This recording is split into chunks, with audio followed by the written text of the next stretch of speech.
Alam mo ba na may 5 paraan para kumita rin dito? Number 1. Magbenta ng load at makakuha ng 10 to 14% na tubo or income. Kapag naubos ang laman ng load wallet mo, ay pwede kang mag-replenish nito sa kahit saang branch ng BPI, BDO, Metrobank, at Union Bank, sa V-Mobile office, or sa fellow technopreneur or dealer. Number 2.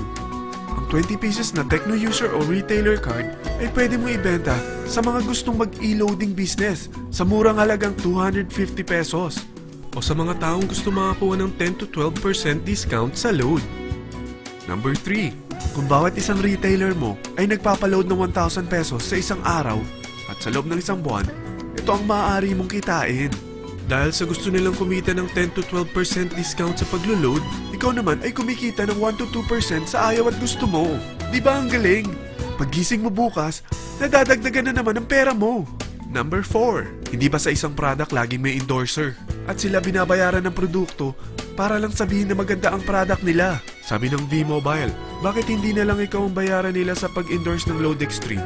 Pag na-endorse mo ang product at meron kang na-invite na maging dealer tulad mo, magkakaroon ka ng 500 pesos na incentive kada isang tao na may pasok mo.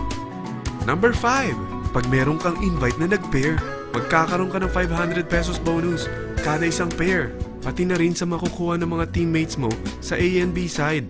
Kada 2 invite na nag-pair, meron kang 500 pesos na bonus.